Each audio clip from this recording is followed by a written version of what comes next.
মৰমৰ ছাত্ৰ-ছাত্ৰী, আমি তোমালোকৰ অংক পাঠ্যপুথিৰ অনুশীলনী 1Bৰ অংকসমূহ আলোচনা কৰি আছিলোঁ। আজি এই অনুশীলনীৰ 3 নম্বৰ অংকটো কৰোঁ আহা।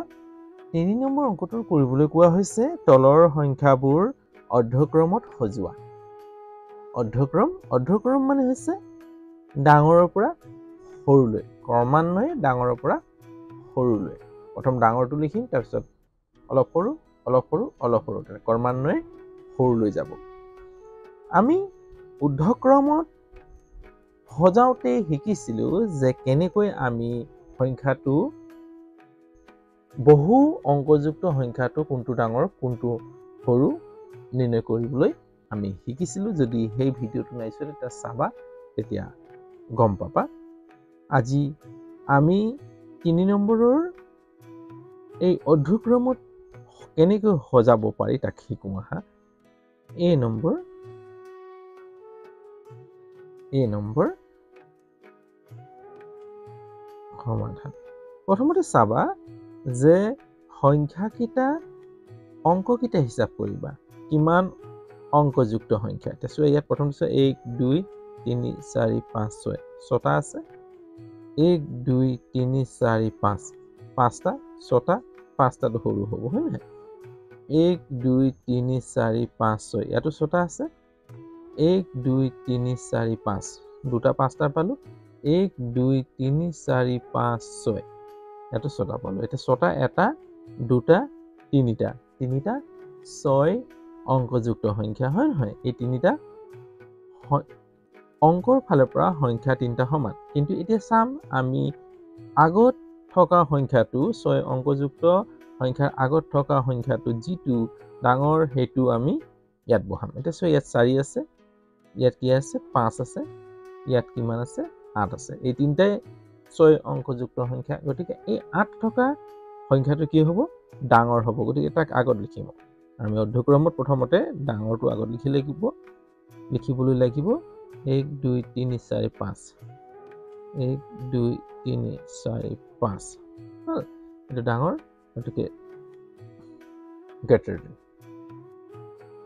অৰ্ধক্ৰম চিহ্ন। তাৰপিছত চাবা এতিয়া এইটো লিখিলো ডাঙৰ হ'ব। এতিয়া এই দুটাৰ ভিতৰত কোনটো ডাঙৰ? চোৱা, এই 5 ডাঙৰ 4 সৰু, কাৰণ এই তিনিটা হৈছে 6 অংকযুক্ত সংখ্যা। এটা 5টো ডাঙৰ, 5টো আগত পাতিবা 7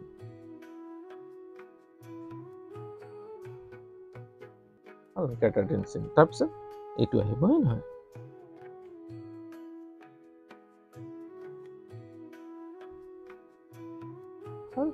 তাৰপিছত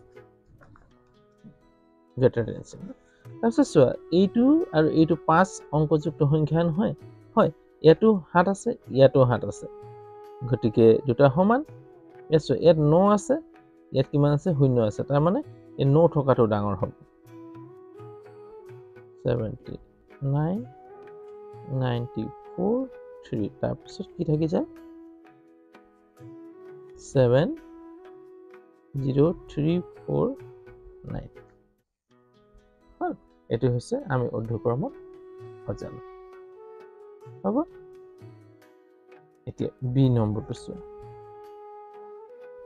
বি নম্বৰটো নিশ্চয় বুজি পাইছে। আমি প্ৰথমতে সংখ্যাকেইটাৰ অংককেইটা হিচাপ কৰি ল'ম।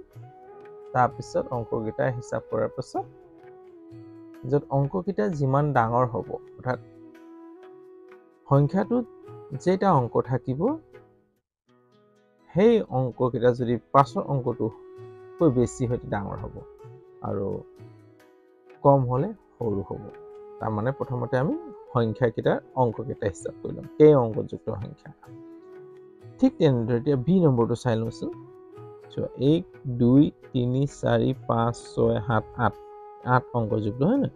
1 2 3 4 5 6 7 8 8 অংকযুক্ত। 1 2 3 4 5 6 7 8 8 অংকযুক্ত। 1 2 3 4 5 6 7 8 8 অংকযুক্ত। 1 2 3 4 5 6 7 8 গোটেইকেইটা 8 অংকযুক্ত সংখ্যা। গতিকে গোটেইকেইটা অংকৰ ফালে পৰা, অংকৰ সংখ্যাৰ ফালে পৰা গোটেইকেইটা সমান। এতিয়া চাব লাগিব আমি আগত থকা অংকটো ইয়াত ছয় আছে, ইয়াত তিনি আছে, তিনিটো সৰু হ'ব, তিনি আছে সৰু হ'ব, ছয় আছে, ছয় আছে, তিনিটা ছয় থকা সংখ্যা পালোঁ, অৰ্থাৎ আমি বাওঁফালৰ প্ৰথম সংখ্যাটো চাব লাগিব প্ৰথম, হয় দেই। ইয়াত কি আছে, ছয় আছে, ইয়াত ছয় আছে, ইয়াত ছয় আছে, ঠিক আছে। গতিকে গোটেইকেইটা সমান হৈ গ'ল। এতিয়া ছয় দ্বিতীয়টো চাম আকৌ বাওঁফালৰ পৰা, তিনি, ইয়াত কিমান আছে 63 ন, তিনি, ইয়াত চোৱা, ইয়াত ছয় ছয় আছে, তাৰমানে এই অংকটো ডাঙৰ হ'ব, এই সংখ্যাটো ডাঙৰ হ'ব, কিমান 6 6 6 6, চাৰিটা 6, চাৰিটা তিনি, হ'ল, এইটো ডাঙৰ হ'ব।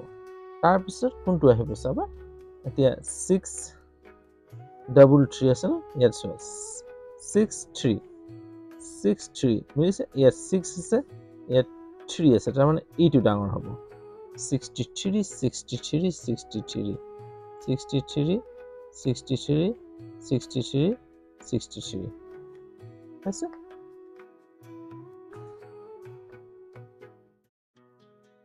হ'ব, তাৰপিছত এইটো হ'ব, হয় নহয়, 63 63 6 double 3 6 double 3 6 double 3 double 6, হ'ল। এতিয়া 6 থকা, আগত 6 থকা সংখ্যাৰ আমি তিনিটা পাইছিলোঁ, তিনিটাত এইটো ডাঙৰ হ'ব, কাৰণ ইয়াত তিনি, ইয়াত 6 আছে, হয় নহয়, ইয়াতো তিনি আছে, গতিকে এইটো ডাঙৰ হ'ব। তাৰপিছত ইয়াত 63, ইয়াত 63 পালোঁ, ইয়াত তিনি আছে, ইয়াত 6 আছে, এইটো ডাঙৰ হ'ব। তাৰপিছত এইটো এতিয়া 36 সময় হৈ গ'ল ন, এইটো 36, এতিয়া 63, তাৰমানে এইটো ডাঙৰ হ'ব এতিয়া, হ'ল।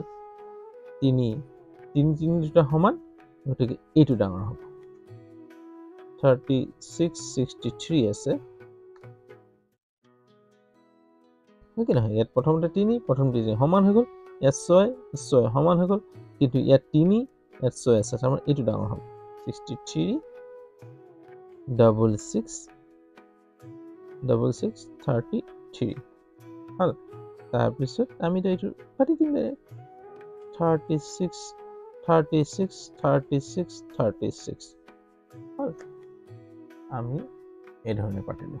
আমি কি কৰিলোঁ, প্ৰথমতে সংখ্যাকেইটা অংককেইটা হিচাপ কৰিলোঁ বোলো, তাৰপিছত অংককেইটা গোটেইকেইটা 8 অংকযুক্ত সংখ্যা, গতিকে সেইফালৰ পৰা সমান। কিন্তু এতিয়া চাম আমি বাওঁফালে থকা প্ৰথম সংখ্যাটো চাম, প্ৰথম অংকটো 6, ইয়াত তিনি, এইটো সৰু হ'ব, তিনি, ইয়াত 6, এইটো 6, এই তিনিটা 6 থকা সংখ্যা তিনিটা ডাঙৰ, হয় নহয়, এই দুটাতকৈ। তাৰপিছত চালোঁ ইয়াত নেক্সট তিনি আছে, ইয়াত তিনি আছে, কিন্তু ইয়াত 6 আছে, তাৰমানে এইটো ডাঙৰ, এইটো পাতি দিলোঁ। তাৰপিছত এই দুটাৰ ভিতৰত চালোঁ, ইয়াত 6 3, 6 3, ইয়াত 3 6, ইয়াত কি আছে 6 আছে, 63, তাৰমানে এইটো ডাঙৰ হ'ব, এইটো পাতি দিলোঁ। তাৰপিছত এইটোতো আহিয়ে যাব, এতিয়া এই 36 সমান নহয়, এতিয়া 36, ইয়াত 63, হ'ল। প্ৰথম তিনি সমান হৈ গ'ল, নহ'ব, সমান, 6 সমান হৈ গ'ল, তাৰপিছত 3 6, তাৰমানে এইটো ডাঙৰ হ'ব, এইটো পাতি দিলোঁ। তাৰপিছত এইটো শেষত পাতি দিলোঁ। এইধৰণে আমি ঊৰ্ধ্বক্ৰমত সজালোঁ, অংকটো ঊৰ্ধ্বক্ৰমত কৰিলোঁ। যদি এই পদ্ধতিত যদি বুজি পাইছা, তেতিয়াহ'লে তোমালোকে লাইক এটা কৰিবা চেনেলটো, আৰু যিমান পাৰা বন্ধুবৰ্গলৈ শ্বেয়াৰ কৰি দিবা। লগতে কমেণ্টত জনাবা কেনে পাইছা। কমেণ্টত যদি কিবা সুধিবলগীয়া থাকে, কিবা যদি দিহা পৰামৰ্শ দিবলগীয়া থাকে, তেতিয়াহ'লে দিবলৈ নাপাহৰিবা। আৰু যদি চেনেলত নতুন, তেতিয়াহ'লে চেনেলটো ছাবস্ক্ৰাইব কৰিবলৈ নাপাহৰিবা। লগতে সময়মতে ভিডিঅ'সমূহ পাবলৈ বেল আইকনটো টিপি দিবা, তেতিয়া সময়মতে মোৰ লগত সংযোগ হৈ থাকিবা। আজিলৈ হ'ব, অন্য এটা ভিডিঅ'লৈ আকৌ তোমালোকৰ ওচৰত এইদৰে উপস্থিত হ'ম, তাৰে আশাৰে আজিলৈ ৰাখোঁ, বাই।